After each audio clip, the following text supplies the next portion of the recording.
मुझे ध्यान आता है कि लुकमान एक बहुत सूफी संत थे, बहुत प्यारे संत थे।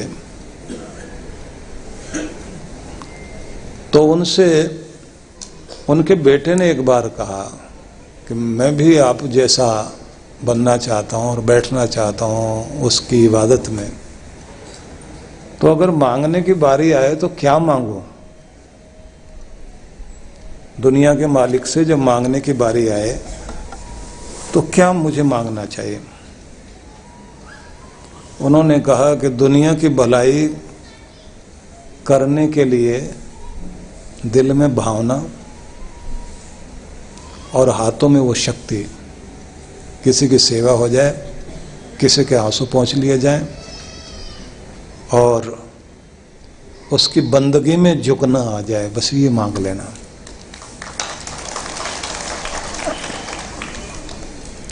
बोले अगर फिर वो कहे कुछ और मांगो, बोले फिर पसीने की कमाई मांगना। बोले इसका मतलब यही है, हराम की कमाई नहीं चाहिए, तुम्हारी मेहनत की कमाई तुम्हें मिले, ये आशीर्वाद देना कि मैं ठग कर किसी को कुछ नहीं। बोले अगर वो खुश होके कुछ और देना चाहे तो? बोले सदा शयता मांगना, सज्जनता और दिल की उदारता और नेकी करने की चाहत, नेक काम करने की चाहत, दिल बड़ा। और बोला अगर फिर भी ज्यादा खुश हो जाए मालिक और कुछ देना चाहे, बोले उसके बाद शर्म लिहाज मांग लेना, क्योंकि जब तक ये है तुम्हारे अंदर इंसानियत जिंदा रहेगी। जिस दिन शर्म लिहाज चली जाएगी इंसानियत भी चली जाएगी। इसलिए अगर वो और खुश हो जाए उससे कहना शर्म लिहाज और देना, बड़ों के सामने शर्म लिहाज रहे। और जब कुछ गुनाह करने की इच्छा जाग जाए तो शर्म आए कि नहीं ये नहीं करना। बोला रब खुश हो जाए, मौज में आ जाए तो और भी कुछ बोल देता, कुछ और मांग। बोले तब अच्छा स्वभाव मांगना, क्योंकि ये सारी चीजें होने के बाद भी आदमी का स्वभाव अच्छा बना रहे, उसकी नेचर अच्छी रहे, वो अपने साथ अपना स्वर्ग बनाए रखता है। अगर आदमी की नेचर अच्छी है तो उसके साथ उसका स्वर्ग है, और अगर उसकी नेचर अच्छी नहीं तो उसके साथ उसका नरक है। हर आदमी को यही मांगना चाहिए। बोले अगर और कुछ मांगने के लिए कह दे फिर क्या? बोले इतना मांग लिया ना, अगर और भी कुछ वो बोले इसके बाद कह देना ये सब जो तुमने दे दिया, ये जन्नत का नजारा दे दिया मुझे, इसी से स्वर्ग मुझे मिल जाएगा। क्योंकि ऐसा करने वाला आदमी जहां रहेगा इबादत करेगा,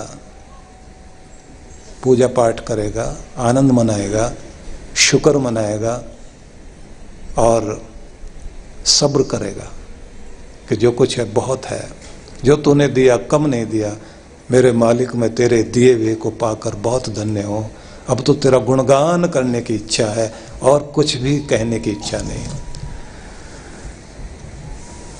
टैगोर ने जब आखिर में कहा था ना कि बस दोबारा आने की इच्छा है, तो इस भावना के लिए कि अगला जन्म भी धन्यवाद करने के लिए भगवान मुझे दे दे।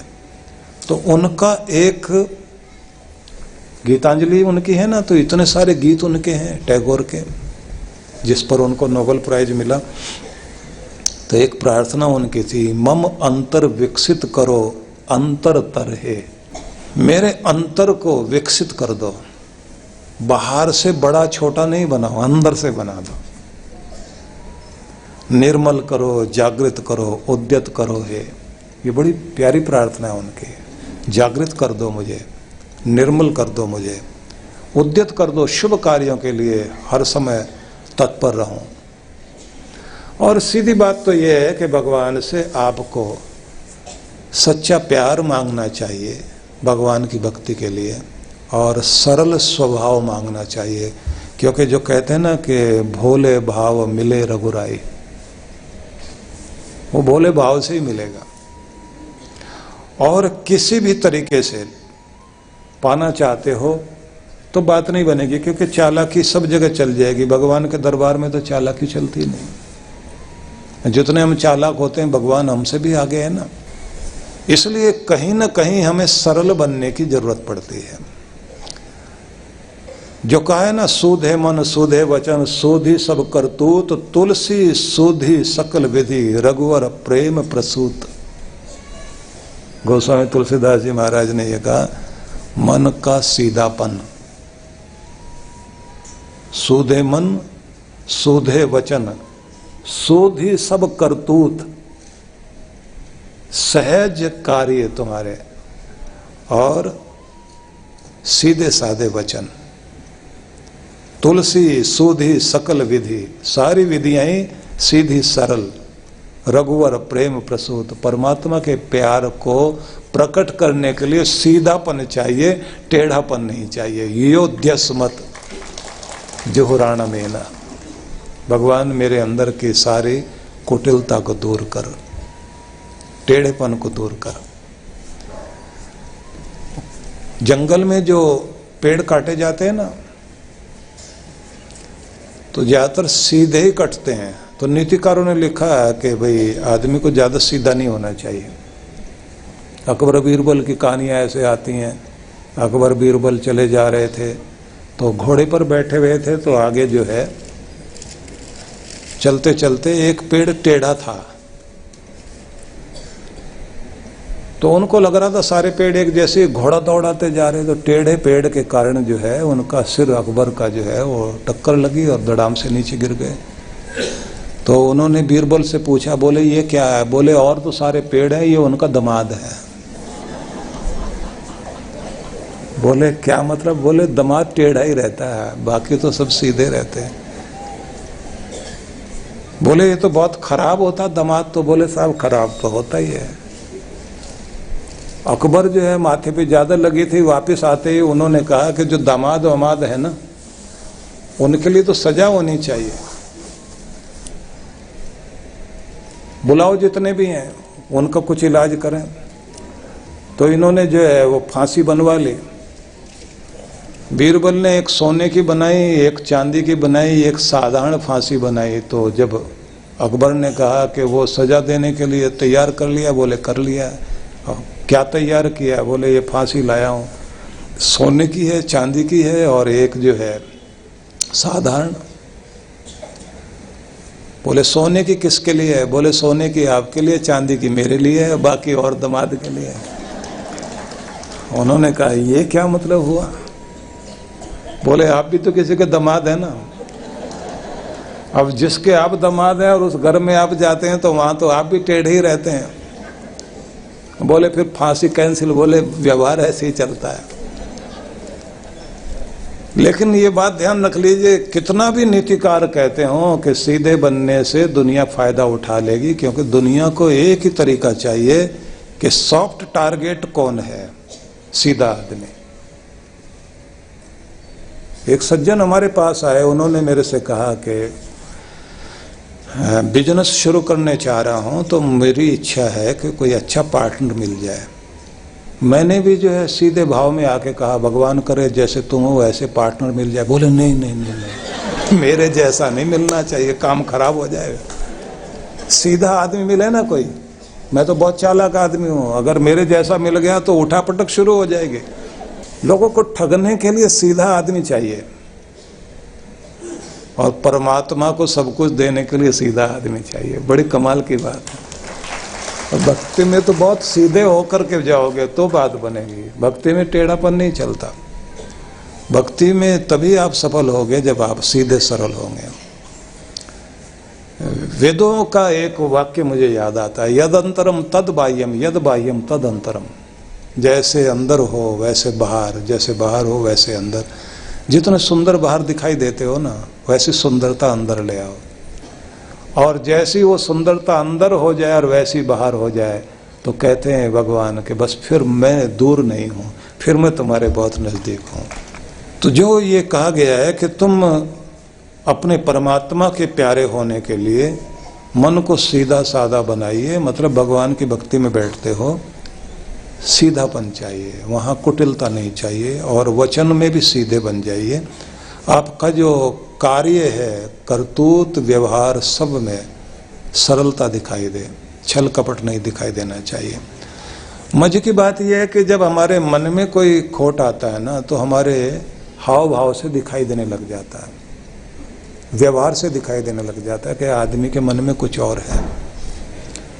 एक महात्मा थे, वो सुनाया करते थे, हम लोग छोटे थे तो कथा सुनने बैठे, तो वो बता रहे थे राजस्थान में एक महिला सिर के ऊपर एक पोटली लेकर जा रही थी। बेचारी रेत में चलते चलते थक गई, प्यास लग रही उसको, और एक ऊंट वाला सामने से जा रहा था। तो इसने उसको आवाज़ दी, भाई जरा सुनना, ये मेरी पोटली लेकर जाना, और आगे जो गांव है उस गांव के अंदर जहाँ शमी का वृक्ष है, जांडी का वृक्ष, वहाँ जाके तो ये पोटली मेरी रख देना, वहाँ पर घड़े रखे होते हैं, मैं वहाँ जाके पानी भी पी लूँगी। इसको बड़ा गुस्सा आया, गुस्से में आके कहता है, मैं नौकर लगाऊँ तुम्हारा जो तुम्हारी पोटली लेकर के जाऊँ, तुम्हारा बोझ ढोऊं? इसने कहा ठीक है भैया जाओ। थोड़ी दूर जाके उसके मन में आया, हो सकता है बूढ़ी माता के पोटली में कोई सोना चांदी हो, कोई रुपए पैसे हो, तो ये तो चलती चलती बहुत देर में पहुंचेगी और तू इतनी देर में लेके निकल सकता है। वापिस आया, आके बोला माता जी अब मुझे दया आ गई तुम्हारे ऊपर, पोटली दे दो। बोले नहीं दूंगी, अब नहीं दूंगी। उसने कहा किसने तुम्हें बहका दिया पोटली नहीं देनी?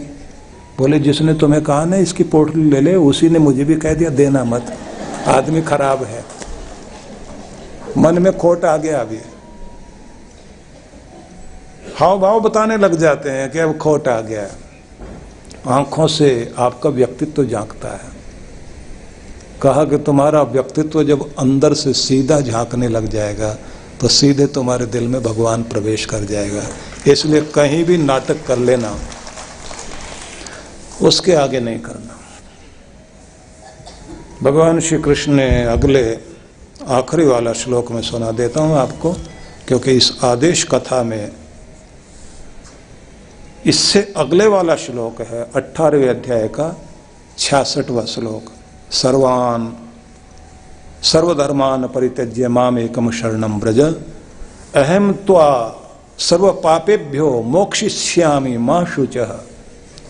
अर्जुन सभी धर्मों का परित्याग करके तुम केवल मेरी शरण में आ जाओ, मैं तुम्हें अहम त्वा सर्व पापेभ्यो, मैं तुम्हें सभी पापों से मुक्त कर दूंगा। माँ शुच, शोक मत करो, चिंता मत करो, फिक्र ना करो, मैं सच में तुम्हें तुम्हारे सारे पापों से मुक्त कर दूंगा। बस सभी धर्मों का परित्याग करके मेरी शरण ग्रहण करो। अब यहाँ भगवान ने यह कहा कि तुम्हारे जितने भी तरह के स्वभाव हों, हर व्यक्ति का काम करने का एक ढंग होता है, जैसे उसका पालन पोषण होता है, जिस वृत्ति का व्यक्ति होता है, कोई क्षत्रिय स्वभाव का है, कोई वणिक स्वभाव का है, कोई ब्राह्मण स्वभाव का व्यक्ति है, अलग अलग तरह के स्वभाव के लोग हैं, कि जितने भी तरह के स्वभाव रहे हों, जिस भी तरह की वृत्ति रही हो, सारी वृत्ति का परित्याग करो और एक की शरण में आ जाओ, अपने भगवान की शरण में आ जाओ। सब कुछ छोड़ो और मुझे अर्पित हो जाओ, सरेंडर कर दो। अहम त्वा सर्व पापेभ्यो, तुम्हारे जो सारे पाप हैं उनसे तुम्हें मैं मुक्त कर दूंगा।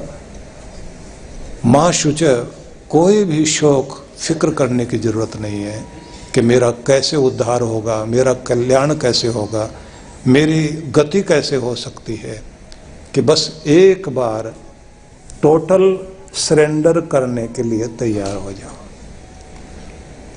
बहुत बड़ी बात है ये, कि सब कुछ छोड़कर भगवान के प्रति आप अपने आप को समर्पित करने वाले हो जाएं।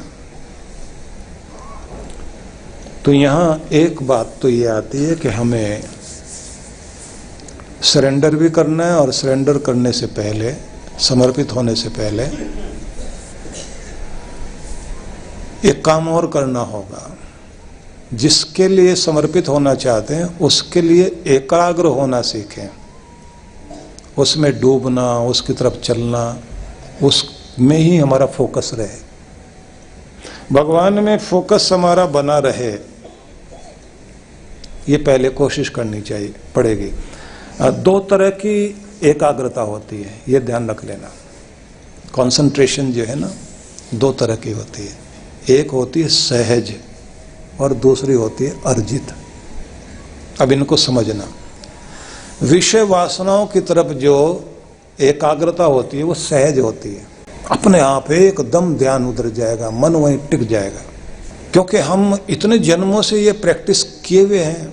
संसार की कोई भी चीज हमें अपनी तरफ लुभाती है, एकदम हमारा ध्यान उधर चला जाता है, हम एकदम उसमें खो जाते हैं। तो एकाग्रता दो तरह की हो गई, एक हो गई सहज, स्वाभाविक, आसानी से जो हो जाती है, वो तो है विषय वासनाओं की एकाग्रता। दूसरी कहते हैं अर्जित। इसको आपने पूरी इच्छा शक्ति के साथ, विल पावर के साथ और विधि द्वारा इसे बनाना होता है। यहां गुरु की जरूरत पड़ती है कि तुम्हारी एकाग्रता पूरी बन सके।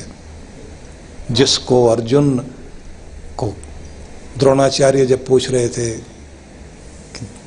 कौरव पांडवों को दोनों को खड़ा किया हुआ था कि धनुर्विद्या तुम्हें सिखाने लगा हूं, लेकिन उससे पहले तुम्हें बताना चाहता हूं निशाना लगाने का नियम क्या है। तो चिड़िया रखवाई एक पेड़ पर, लकड़ी की बनी हुई, और उसके बाद कहा कि आंख में निशाना लगाना है। अब धनुष भी दे दिया, तीर भी उस पर प्रत्यंचा पर चढ़ाया। उसके बाद कहते हैं अब देखो क्या दिखाई देता है। अब जिन्होंने कहा पूरा आसमान, पेड़ सब दिखाई दे रहा, पत्ते वत्ते भी, चिड़िया भी दिखाई दे रही, उन सब से कहा निशाना मत लगा देना, क्योंकि तुम्हारा लगने वाला नहीं है। जब अर्जुन ने यह कहा कि ना तो आसमान दिखाई देता, ना पेड़ दिखाई देता, ना पेड़ की डाल दिखाई देती, उसने तो यहां तक कह दिया चिड़िया भी नहीं दिखाई दे रही। तो द्रोणाचार्य ने कहा फिर तुझे दिखाई क्या दे रहा है? तब वो कहता है सिर्फ चिड़िया की आंख। द्रोणाचार्य ने कहा बेटा अब निशाना लगाने की जरूरत है, तेरा निशाना पक्का लगेगा, क्योंकि तेरा ध्यान सही है, तुझे जो देखना चाहिए वो दिखाई दे रहा है।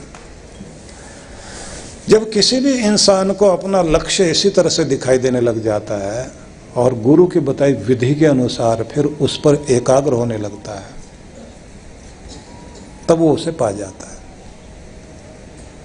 इसलिए अगर सरेंडर भी करना चाहते हैं, समर्पित भी होना चाहते हैं, तो पहले एकाग्रता साधनी चाहिए। एकाग्रता साधने के साथ, ये बंद करवा दीजिए, एकाग्रता साधने के बाद आप सरेंडर करें, अपने आप को अर्पित कर दें, छलांग लगा दें। यहां बात बनती, जो परीक्षा ली जाती है ना, जैसे गुरु गोविंद सिंह जी महाराज ने परीक्षा ली थी कि मुझे बहुत सारे शिष्य मिल गए हैं, लेकिन मुझे वो चाहिए जो खालिस हो, शुद्ध चाहिए, कुछ भी करने के लिए तैयार हो। उनमें से 5 चुने गए थे जिनको पंज प्यारे कहा गया था, और उनकी परीक्षा क्या थी कि मुझे सिर चाहिए, कटाने के लिए तैयार कौन है। अब गुरु सिर मांग ले, भाग जाएंगे सब। कहते हैं ना कि किसी ने पूछा कि अगर पूरी भीड़ हो इकट्ठी और उनको भगाना और डंडा भी नहीं मारना तो क्या तरीका है?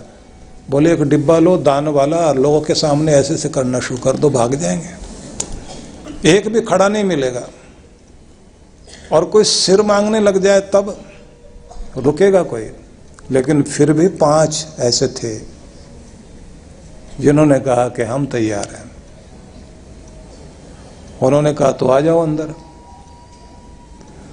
अंदर गए और उन्होंने जो तलवार चलाई, खच की आवाज आई और बाहर टेंट से बाहर लोग सुन रहे हैं, खून से सनी हुई तलवार लेकर आए वो। अब जो बाहर वाले थे उनमें से सबने देख लिया, एक तो गया। उन्होंने कहा अब और कोई आओ। पता तो लगे कि कौन है। उसके बाद भी आते चले गए। 5 लोग जो अंदर आए और यही सब चलता रहा, तलवार चलती रही और वो खून से सनी हुई तलवार लेकर बाहर आते रहे। आखिर में 5 को लेकर बाहर आ गए। वो खून तलवार से गिर रहा है। सब लोगों ने देखा, तलवार से गिरते हुए खून को देखा, जोरदार तालियां और जय जयकार करने लग गए सब लोग। तो गुरु ने क्या कहा कि यही है वो समर्पण वाले लोग जो अपनी गर्दन कटाने के लिए तैयार थे। ये है खालिस, इन्हीं से खालसा बनेगा, इसी से पंथ सजेगा। यही लोग हैं जो सदियों तक याद किए जाएंगे। ये ध्यान रख लेना, हर किसी आदमी के अंदर वो भावना नहीं होती। जब कुछ मांगने की बारी आती भाग जाते हैं ना लोग, पता नहीं क्या कर दें। ये धरती मांगती है, जमीन मांगती है, देश मांगता है, कुर्बानी मांगता है ना। मुझे ध्यान आता है रसिया के जंगी जहाज जापान के समुद्र में 70 जहाज, पानी के जंगी जहाज चारों तरफ से घेर के खड़े हुए थे। और जापान का राजा था मिकाडो। उसने उस समय घोषणा करी कि अगर जापान को बचना और जिंदा रहना तो कुर्बानी देने वाले युवकों की जरूरत है। 100 लोग चाहिए, सिर्फ 100।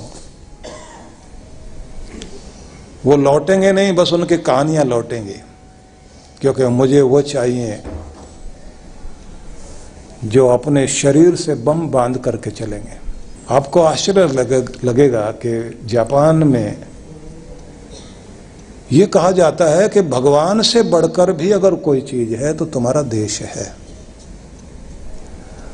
भगवान के लिए कुछ अर्पित किया जा सकता है, उससे भी कहीं ज्यादा अर्पित करना है तो अपने देश के लिए अर्पित करो। अपना सब कुछ, कुछ भी नहीं छोड़ो। इससे बड़ी कोई भक्ति नहीं होती। देश के नाम पर ताली धीरे मत बजाना, बजानी है तो जोश में बजाओ। और देखिए उसके बाद ये हुआ, 10,000 पत्र खून से लिखे हुए आए राजा के पास कि हम तैयार, हम तैयार, हम तैयार। उनमें से 100 को चुना गया और 100 लोग अपने शरीर में बम बांधकर उन जंगी जहाजों के अंदर जाके उसकी चिमनियों पर चढ़ के अंदर कूद गए, उड़ा दिया उनको। स्थिति बदल दी युद्ध की। 70 लोग चले गए, देश बचा। कुर्बानी देने वाले लोग जो होते हैं ना, अलग ही लोग होते हैं। अगर आज हम सुरक्षित बैठे हैं, हमारे देश की सीमाओं पर खड़े हुए जो अपने देश के लिए कुर्बानी देने के लिए जवान खड़े हुए हैं, उनके कारण है। भक्ति में भी ये बात जरूरी है। वही पाएगा जो सब कुछ दांव पर लगाने को तैयार हो। और गुरु की अगर सच्ची कृपा भी पाना चाहते हैं, वहां पर भी आपको अपने आप को ऐसे सरेंडर करना होता है कि दांव पर जिंदगी लगाने के लिए तैयार है। विवेकानंद बोलते थे, अमेरिका में उन्होंने कहा जाकर, मुझे 20 लोग चाहिए पूरी तरह समर्पित, मैं दुनिया को बदल सकता हूं। सुन रहे थे बहुत लोग, बड़े प्रभावित थे उनसे, लेकिन 20 नहीं मिले। एक युवती खड़ी हुई, उसने कहा कि 19 आप ढूंढ लीजिए, 20 ही मैं हूं और 7 चलती हैं अभी। और वो चलकर भारत आई विवेकानंद सन्यासी के साथ, और उन्होंने उसका नाम बदल दिया, भगनी निवेदिता नाम दिया। अब तो निवेदिता के नाम पर बैंक है, स्कूल है। जिंदगी लगा दी उसने, कौन जानता उसको। लेकिन एक बड़े व्यक्ति के साथ लगने के बाद उसके अंदर भी वही बहने लग गया जो गुरु में बहता था। भगवान इसलिए कह रहे हैं, अहम त्वा सर्व पापेभ्यो मोक्षयिष्यामि मा शुचय। सब पापों से, दोषों से मुक्त कर दूंगा तुम्हें, बस अपने आप को दांव पर लगाने के लिए तैयार हो जाओ। सब वृत्तियां छोड़कर बस एक मेरी शरण ग्रहण करो, मेरे हो जाओ, तुम्हें सब दुखों से पापों से मुक्त कर दूंगा, सारे फिक्र तुम्हारे खत्म हो जाएंगे। तो भगवान ने आखिर में टोटल सरेंडर करने का संदेश दिया। यहाँ तक कि ये कथा आदेश कथा थी जो मैंने आप सबको सुनाई, और इसके बाद मैंने आपको बताना था कि हमारे हाथों की जो ये उंगलियां हैं, इन सबको अलग अलग रूपों में माना गया। जैसे अंगूठा हमारा जो बौद्धिकता का प्रतीक माना जाता है, ये जो हमारी इंडेक्स फिंगर है ये ईगो का, अहम भाव का प्रतीक है। ये जो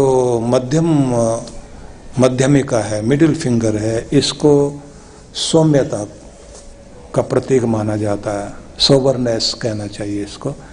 और अनामिका को कहा जाता है कि ये देवों को समर्पित है, क्योंकि प्रेम का, पवित्र प्रेम का प्रतीक ये है।